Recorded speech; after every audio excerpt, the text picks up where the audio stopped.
C'est un texte séculaire. La loi sur les drogues était introduite en Belgique en 1921, une autre époque, un autre siècle, et aujourd'hui certains demandent qu'on adapte en profondeur cette loi. Mais certains préviennent, les drogues étaient et restent dangereuses, même au XXIe siècle. Alors nous, on en débat. Bienvenue sur le plateau de Versus.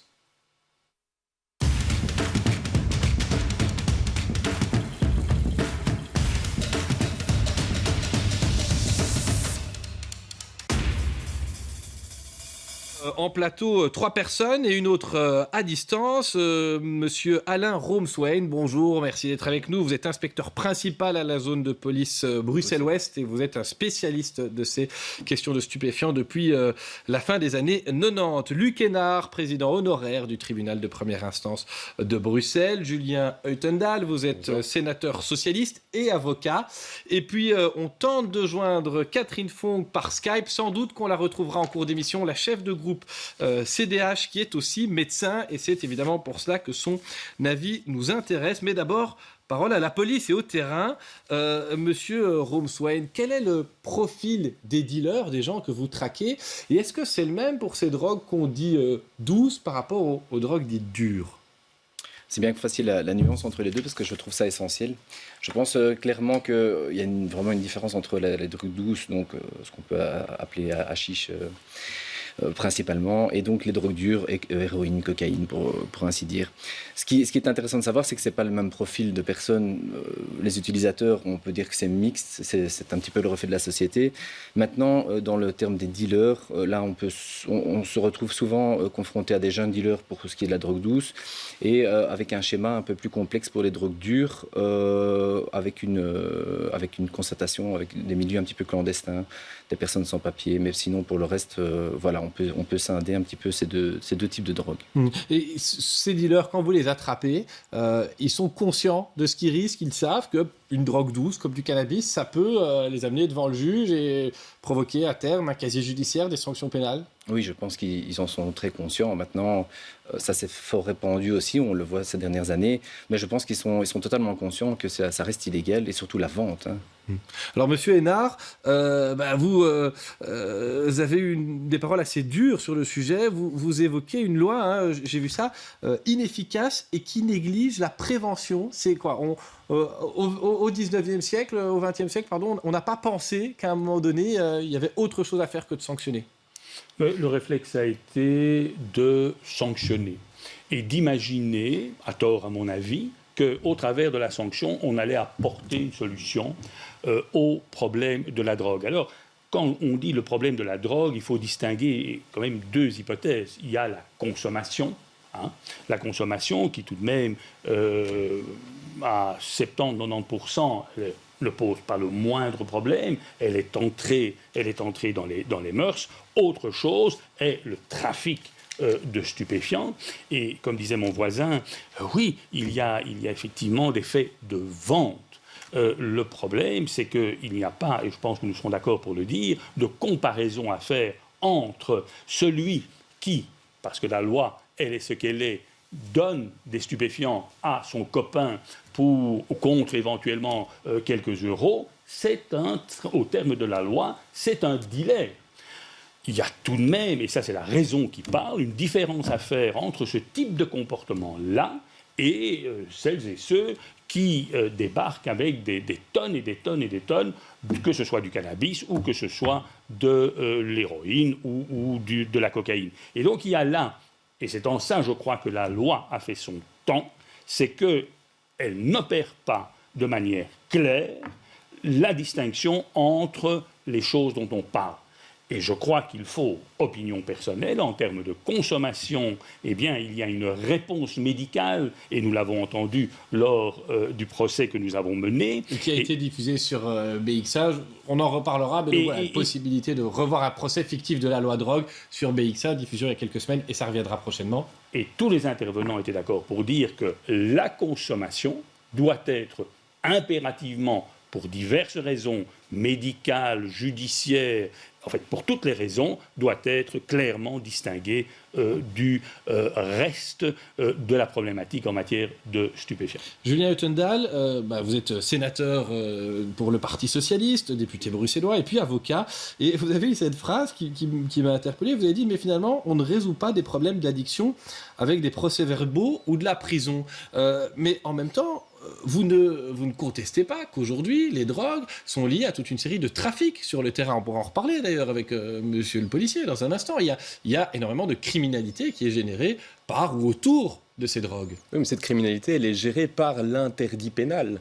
Donc cette loi qui a été votée il y a maintenant un peu plus de 100 ans, elle avait des objectifs tout à fait louables. C'était réduire le nombre de consommateurs, c'était réduire l'accessibilité de ces différents produits, c'était assécher les réseaux criminels. Mais quand on voit le résultat aujourd'hui, on n'a jamais autant consommé qu'aujourd'hui. Les produits au sens large n'ont jamais été aussi accessibles qu'aujourd'hui. Et les réseaux criminels ne se sont jamais autant enrichis qu'aujourd'hui. Et donc, ce que je demande, c'est juste qu'on puisse, à un moment, avoir l'intelligence de prendre un peu de recul et de se remettre en question par rapport à cette législation qui a 100 ans. Et en effet, et je pense que sur ce point, tout le monde est d'accord, on est a priori et avant tout face à un problème de santé publique. Et je suis convaincu qu'on n'aidera jamais des personnes qui ont un problème de santé par des procès-verbaux, par de la prison, par une peine de travail, par en fait de la stigmatisation. Moi, j'en ai contacté un certain nombre des politiques qui sont médecins. Alors, ils n'ont pas pu se rendre disponibles ou ceux qui le pouvaient n'ont pas été joignables aujourd'hui. Mais enfin, j'ai quand même eu un neurochirurgien qui me dit j'ai dû soigner des hémorragies au cerveau à cause de substances telles que de la drogue. Vous n'avez pas l'impression qu'on joue avec le feu, là, honnêtement ? Mais on doit soigner certainement des commotions cérébrales en raison des accidents de la voiture. Est-ce qu'on va interdire la voiture pour autant ? Non, il faut mettre des règles. On met des règles sur les autoroutes. On doit mettre des règles sur ce marché. Aujourd'hui, sur ce marché des drogues, il n'y a qu'une seule règle. C'est la règle de l'interdiction. Et cette règle, et ça personne ne peut, je pense, le contredire, c'est une règle qui ne fonctionne pas. Et donc finalement, de par cet interdit pénal, on abandonne tout à fait ce marché aux réseaux criminels qui ont un monopole sur ce marché et qui donc fixent les règles. Et évidemment, ils ne vont pas commencer à s'autoréguler, ils ne vont pas commencer à demander à la sortie des écoles les cartes d'identité de leurs futurs prospects, de leurs futurs clients. Donc c'est pour ça que l'objectif avant tout, c'est que sur ce marché qui existe au sens économique, on puisse mettre des règles, qu'on puisse enfin encadrer pour justement réduire l'accessibilité. Parce que oui, ce sont des produits qui sont dangereux pour la santé, comme plein d'autres par ailleurs qui sont en circulation dans nos supermarchés ou dans des bars à Bruxelles ou ailleurs. Je reviens vers monsieur Room-Swain. Les producteurs de drogue dites douces, restez dans une certaine prudence ici, monsieur Hénard n'est pas d'accord avec le terme, vous aurez la parole, mais ces producteurs, ce sont des trafics internationaux aussi, ce sont des gens qui sont très déterminés, ce sont des criminels, ou bien ça c'est uniquement pour les drogues dures qu'on retrouve vraiment des réseaux mafieux ? Non, on a pu remarquer ces dernières années quand même un accroissement dans ce domaine-là, c'est-à-dire qu'avant il y avait une espèce d'importation extérieure, maintenant on fabrique sur place. On a une grosse recrudescence de plantations clandestines aussi, donc il faut voir les chiffres, mais c'est quand même assez hallucinant. Ici, je pense que ce sont clairement des structures, on a des mafias qui proviennent d'ici et là, mais en tout cas, voilà, c'est très organisé et ce n'est pas anodin. On a démantelé des hangars liés à des trafics de drogue en Belgique. Quelqu'un était surpris ou quand c'est tombé, vous le saviez, non Moi, j'ai beaucoup de respect pour le travail des forces de l'ordre qui doivent faire appliquer la loi. Mais on est face au mythe de Sisyphe. On pousse notre rocher jusqu'au bout et puis ensuite on le regarde dévaler. C'est systématiquement comme ça. C'était déjà comme ça avec la prohibition de l'alcool, c'est comme ça aujourd'hui avec la prohibition des autres drogues illicites. En réalité, on va prendre un temps hallucinant, on va mettre des moyens humains, logistiques, financiers hallucinants pour arrêter un réseau. Après, on s'autocongratule en montrant en effet sur une table tout ce qui a été saisi. Mais combien de tonnes saisies pour combien de tonnes qui restent en circulation ? Il suffit de voir le cours de ces drogues, le prix auquel on peut acheter ces drogues sur le terrain n'explose pas. Donc, c'est-à-dire que l'accessibilité demeure. Et donc, en fait, en arrêtant un réseau, on crée juste une opportunité pour un autre réseau de s'implanter, pour un réseau actuel de prendre de nouvelles parts de marché. Luc Hénard ? Oui, et on l'a évoqué, mais je crois que c'est un constat que l'on peut faire, c'est que l'interdit, et il y a certainement un secteur qui ne souhaite qu'une chose, c'est que l'on conserve la loi dans son état, c'est tout le secteur criminel. Évidemment. Évidemment, parce que c'est ce qui leur permet de gagner beaucoup d'argent. Et je continue à penser qu'il y a une différence à faire entre, et je reviens à la consommation, et aux petits consommateurs, parce que si demain on sort ce secteur-là de la loi et que l'on va vers de la prévention, qu'on travaille de cette manière-là, on va casser toute une partie du marché. Et casser toute une partie du marché, ça veut dire que pour tous les trafiquants, qui sont aussi liés à, la criminalité internationale. Il ne faut pas rêver, ce sont des milieux qui travaillent ensemble et qui, on le veut ou non, ont toujours une longueur d'avance sur le judiciaire. Nous venons de manière souvent curative. Eh bien, ce constat-là, et il l'a dit tout à l'heure, aujourd'hui c'est un échec. Et ce n'est pas parce qu'on est tout à coup content de pouvoir étaler un paquet de stupéfiants. Mais est-ce que ce n'est pas un aveu d'échec finalement de dire comme on n'arrive pas à l'interdire, on sait que c'est mauvais pour la santé, on n'arrive pas à l'interdire, alors on le légalise. Ce n'est pas ce que je dis.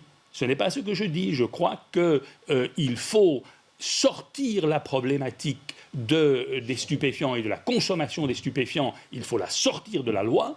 Ce qui veut dire qu'à ce moment-là, vous aurez une loi dont le contour sera plus clair. Il y aura aussi, et ça c'est fondamental parce que quand même, je dirais, le monde politique dans son ensemble, finalement, se donne assez bonne conscience. Il dit, mais il y a la loi, en tout cas une partie d'entre eux. Ils ont bonne conscience, il y a une loi de l'interdiction, et puis ils n'hésitent pas à taper sur la police, sur le judiciaire en disant, mais il ne faut pas attendre, ils ne poursuivent pas assez, ils ne sanctionnent pas assez, etc. Moi je dis, renversons la proposition. Les moyens qui sont dégagés pour tout ça, dédions-les à la lutte contre le trafic de stupéfiants et organisons pourquoi pas, le commerce des stupéfiants. Il l'évoquait tout à l'heure et c'est vrai que c'est aussi un problème. On voit des plantations apparaître partout. Demain, si vous avez une plante de cannabis chez vous, malgré la circonstance que ça ne sent pas toujours très bon, vous cultivez, vous consommez, vous fumez votre joint. Je rappelle, 70 à 90% de consommation non problématique. Il faudrait peut-être qu'on l'intègre, et comme il l'a dit très bien, ce n'est pas parce qu'il y a des accidents qu'on doit soigner quelqu'un pour une hémorragie cérébrale parce qu'il a eu un accident de voiture, c'est pas pour ça qu'il faut interdire toutes les voitures. Julien Huttendal, vous m'avez dit que vous n'utilisez pas le terme dépénalisation, vous préférez réglementation. Oui. Qu'est-ce qu'on pourrait réglementer ? Uniquement les drogues douces, ou bien on peut aller jusqu'à d'autres produits qui aujourd'hui, monopolisent aussi beaucoup de moyens et d'énergie pour la police ? C'est une très bonne question. Je pense en effet qu'on doit sortir toutes les drogues du champ pénal, et on l'a vu notamment... Oui, toutes. L'héroïne, la cocaïne. Mais parce que c'est un problème de santé publique, et qu'on ne soignera jamais des gens par le champ pénal. Et on le voit avec le Portugal, ça fait maintenant plus de 10 ans qu'ils ont dépénalisé toutes les drogues, et on voit, en termes épidémiologiques, on ne parle pas du Covid cette fois-ci, mais on voit que la consommation de toutes ces drogues a drastiquement chuté, parce qu'on a décidé d'aider ces personnes plutôt que de les condamner et de les stigmatiser. Donc pourquoi je parle de réglementation ? Mais parce qu'on peut régler énormément de choses, et on le voit, et parfois c'est des victoires, parfois ce sont des défaites, mais avec l'alcool et le tabac. Prohibition de l'alcool. On a décidé de réglementer le marché de l'alcool. On ne voit plus aujourd'hui dans des ruelles sombres des gens vendre des bouteilles d'alcool. Non, on a réglementé ça. Il y a une transparence. Alors je trouve que la prévention n'est pas suffisante, mais il y a une transparence sur le produit. Aujourd'hui, quand un consommateur d'alcool consomme de l'alcool, il sait ce qu'il consomme. Un consommateur de cannabis, il ne sait pas ce qu'il consomme. C'est comme si un consommateur d'alcool se retrouvait face à un verre et il ne sait pas si à l'intérieur il y a du cidre ou il y a de l'éther frelaté. Le consommateur de cannabis, aujourd'hui, il est dans cette situation. Et ça aggrave drastiquement, évidemment, les problèmes sanitaires vis-à-vis de ce produit. Très brièvement, mais concrètement, comment ça marche ? On irait chercher sa cocaïne légalisée à la pharmacie ou dans un commerce plus ordinaire ? On irait jusqu'où ? Et est-ce que c'est votre point de vue ou est-ce que vous parlez là au nom de tout le Parti socialiste ? Je parle au nom de mon parti au niveau du cannabis, je ne parle pas au nom de mon parti pour les autres drogues, parce que c'est un travail qui a lieu. Mais je crois, et ça on est tous d'accord, qu'il faut faire un travail au cas par cas et qu'on ne doit pas traiter de la même manière le cannabis, la cocaïne, l'héroïne ou que sais-je. Donc il faut évidemment travailler ça différemment. On le voit avec les salles de consommation à moindre risque, avec le projet Tadam à Liège, et on le voit avec notre proposition de loi au Parlement fédéral concernant le cannabis, où on veut en effet réglementer le marché avec une AFSCA du cannabis qui sera financée par toutes les économies qu'on va faire, parce qu'il faut se rendre compte qu'on dépense des centaines de millions d'euros chaque année pour faire fonctionner un système qui ne fonctionne pas. Donc, si on peut récupérer cet argent, le mettre dans de la prévention, le mettre dans un contrôle effectif de ce nouveau marché et qu'on reste évidemment, parce qu'il y aura une poche de criminalité qui demeurera, mais qu'on mette vraiment le paquet sur ces réseaux-là, je pense qu'on sera beaucoup plus efficace qu'aujourd'hui où on tire dans tous les sens. Monsieur Romswain, il y a un chemin classique du dealer ou du consommateur qui est de commencer par des drogues douces et puis d'aller vers des drogues plus dures, ou bien c'est un mythe, c'est quelque chose qu'on se dit entre personnes qui n'ont jamais touché à tout ça? Écoutez, ce que vous me dites là, on l'a souvent dit. Je ne sais pas l'affirmer à 100%, mais selon moi, je ne pense pas, parce qu'il y a des gens qui restent cloisonnés dans leur consommation de cannabis. Il y a des gens qui font de tout. On ne sait pas vraiment tirer un trait dessus. Je pense que c'est compliqué de faire ça. Je ne ferai pas d'amalgame, de continuité là-dedans. D'accord. Et au niveau des dealers, de nouveau, ils restent dans leur marché, si je puis dire, ou bien ils commencent par dealer un peu de cannabis parce qu'ils se disent c'est moins dangereux, et puis après ils remarquent qu'ils peuvent se faire plus d'argent autrement? Comme M. Hénard a dit, on peut passer de l'étudiant qui fait une dépanne avec les conséquences qui sont peut-être moins néfastes, sûrement moins néfastes pour le trafic en général. On peut passer sur des petits dealers qui sont ambitieux. On parle de jeunes dans des quartiers un peu sensibles et compagnie. Et puis on peut partir de structures. Donc je pense que le deal peut être à la fois très minime et puis on peut partir sur vraiment des grosses quantités. Donc ici encore, tirer un trait, ça me paraît compliqué. C'est aussi du cas par cas. Sans dévoiler le secret de vos enquêtes, vous faites comment? C'est uniquement de la prise sur le fait? On est dans des infiltrations, comme on l'a vu dans certaines séries télévisées, pour démanteler les trafics? Alors, on a un peu de tout. On a beaucoup d'informations policières aussi. Donc, il faut savoir que la police travaille de cette manière-là. C'est un petit peu faire remonter l'information, c'est un peu la base de notre travail. Et donc, on a des informations de quartier, on a des informations policières d'autres policiers. On a des fois des constatations qui se font. Je parle d'une plantation de cannabis. Il y a de temps à autre des incendies qui se déclarent. Et donc, c'est comme ça qu'on démarre une enquête en voyant, tiens, il y a une plantation, on va un petit peu remonter la filière. Donc, ça peut être de tout. Et, enfin, on peut partir sur des fois des détails. Et puis il y a des fois où on a des fois une grosse structure qui se présente à nous et là on travaille dessus. Donc encore une fois, c'est au cas par cas. C'est une guerre qui est perdue d'avance contre les trafiquants, ou bien parfois vous vous levez le matin en disant on en viendra à bout? Non, je pense que ça, en venir à bout, ça me paraît utopique. Maintenant, la police fait son travail, ça c'est sûr, et on a quand même un bon visu sur ce qui se passe. On est quand même au fait des choses et on est quand même au courant de l'évolution de tel ou tel phénomène. Et donc, je ne dirais pas qu'on a perdu la main ou qu'on a perdu la guerre.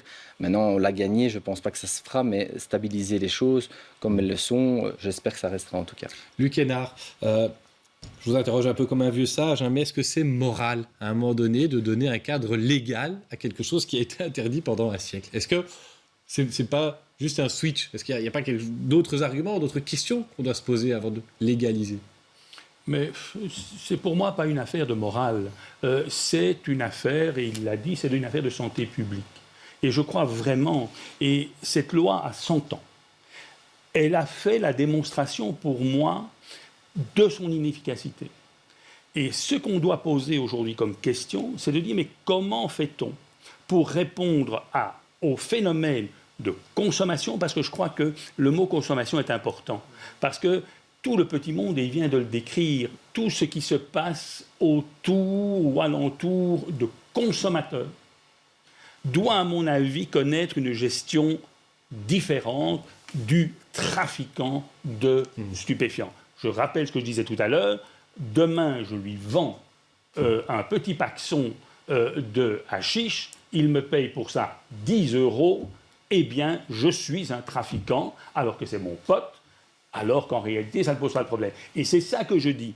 Dès que la consommation est présente, il y a la réponse sanitaire. Il faut s'occuper de cette problématique-là de cette manière-là. Et pour tout le reste, alors, évidemment qu'il a raison de dire, est-ce que vous arrivez, à votre question de dire, est-ce que vous arrivez à mettre fin au trafic? Ça, c'est évidemment une illusion. Jamais, au grand jamais. Moi, je n'y crois pas. Je pense qu'il y aura toujours... Il n'y a plus de trafic de contrebande d'alcool aujourd'hui. Enfin, ou alors, le souci, alors, c'est des problèmes d'axes, ce genre de trafic-là. Oui, mais il n'y a plus aujourd'hui des gens qui vont vendre dans une ruelle de l'alcool frelaté dans un petit sac en papier. Donc vous allez avoir un phénomène ou une partie de la criminalité qui va disparaître. Cela étant, c'est comme la mauvaise herbe. Hein. Et finalement, c'est ce qui fait notre fonds de commerce. Il y aura toujours des infractions qui se commettront. Elles vont peut-être un peu changer de nature. Le trafiquant qui va se faire coincer ou qui va tout à coup avoir une perte de marché parce que la loi va intervenir, il va réinventer. Pourquoi ? Parce que lui, il a comme métier le fait d'être délinquant. Et ce métier-là, il va continuer à l'exercer. Je pense que, pour simplifier, mais les petits dealers, je pense que ce sont des personnes qu'on peut aussi récupérer dans la société. Et moi, si demain, ces personnes-là peuvent avoir un job déclaré, une sécurité sociale, ce sera aussi gagné pour eux. Donc, il y en a certains qu'on pourra récupérer. C'est votre sentiment, vous, quand vous attrapez des dealers, c'est déjà... Parce qu'ils tombent là-dedans par accident. On peut penser à des jeunes qui n'ont pas vraiment d'avenir devant eux. On peut comprendre qu'ils s'adonnent peut-être un peu à la vente. Et si les choses... Ça rapporte mieux qu'un job étudiant d'être dealer. Évidemment. Maintenant, il y a la motivation aussi. À partir du moment où on a décidé d'être un bon dealer et qu'on est structuré et qu'on est organisé, on ne peut pas comparer ce genre de personnes-là avec quelqu'un qui est organisé depuis le début et dont on va peut-être chanter à son oreille ce qu'on espère, mais on sait très bien que ça ne va jamais se passer. Julien Huttendal, on a avancé dans les échanges. Il nous reste quand même encore 2 minutes pour un sujet qui est inscrit dans la déclaration gouvernementale à Bruxelles et dans la déclaration de politique générale, c'est la salle de consommation à moindre risque. On en parlera certainement encore dans Versus, mais vous croyez que c'est efficace de créer une salle de shoot, comme on l'appelle, un endroit où on pourrait venir se droguer et quoi, on risquerait rien alors ? Alors, on fait là face à la catégorie de public la plus désaffiliée en termes de consommation. Les consommateurs d'héroïque, les consommateurs de crack sont clairement beaucoup plus désaffiliés que généralement des consommateurs de cannabis ou de cocaïne. Et donc ces personnes-là, il faut les capter pour les réintégrer dans la société. Et pour ça, une structure comme une salle de consommation à moindre risque, cela me semble être une des solutions. Ce ne sera pas une solution miracle, mais ça permettra au moins de capter une partie de ce public et leur offrir ensuite la possibilité de suivre, de recevoir en tout cas un accompagnement socio-administratif, parce que c'est évidemment une problématique qui est beaucoup plus large généralement que simplement la consommation de drogue. Il y a eu des expériences, et peut-être il y en a une qui est menée à Liège, mais la ville, en préparant ce débat de Liège, m'a dit on veut une évaluation parce qu'apparemment les résultats sont mitigés. Il y a des pays comme la Suisse qui s'y sont essayés et puis qui ont renoncé au moins en partie. Alors qu'est-ce qu'on devrait éviter comme écueil ? Il y a des salles de consommation à moindre risque sur tous les continents, je pense, aujourd'hui. Tous les pays plus ou moins limitrophes au nôtre, je crois, ont des salles de consommation à moindre risque. Donc c'est-à-dire quand même que c'est quelque chose qui a fait ses preuves déjà depuis plusieurs dizaines d'années. Après, chaque terreau est différent et donc on doit adapter ça au terreau bruxellois. Peut-être une petite anecdote par rapport à cette fameuse loi de 1921. Pourquoi ces salles de consommation à moindre risque sont interdites en raison de cette loi ? C'est parce qu'on voulait lutter contre les fumeries d'opium. Okay. Voilà, je crois que ça explique peut-être pourquoi cette loi est aujourd'hui surannée. Les antipsychotiques figurent dans le top 25 des substances prescrites. Moi, ça m'a fortement surpris.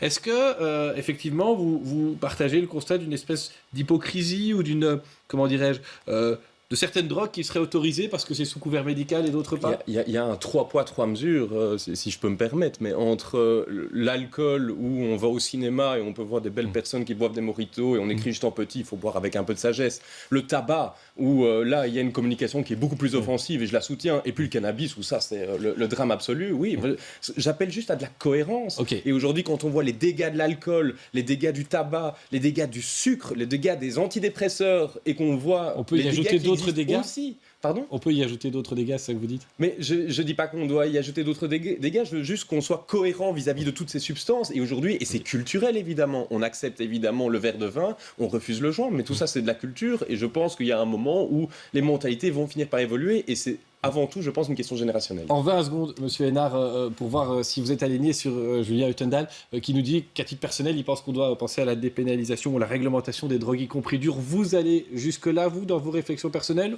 ou pas ? En 20 secondes ?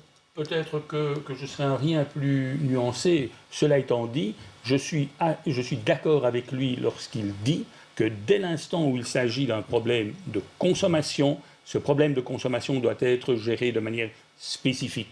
Alors oui, et je rejoins ce qu'il disait aussi, c'est qu'il y a toujours de l'espoir, toujours de l'espoir, et pour beaucoup de gens qui ont comparu, notamment devant moi, eh bien, on a, au travers des modalités de la sanction, on a trouvé des chemins, c'est clair. Maintenant, ce que je voulais dire, c'est que quand vous avez affaire à un patron du trafic de stupéfiants, je crois là que la solution, eh bien, en tout cas la solution que je préconise pour le consommateur n'est pas tout à fait la même.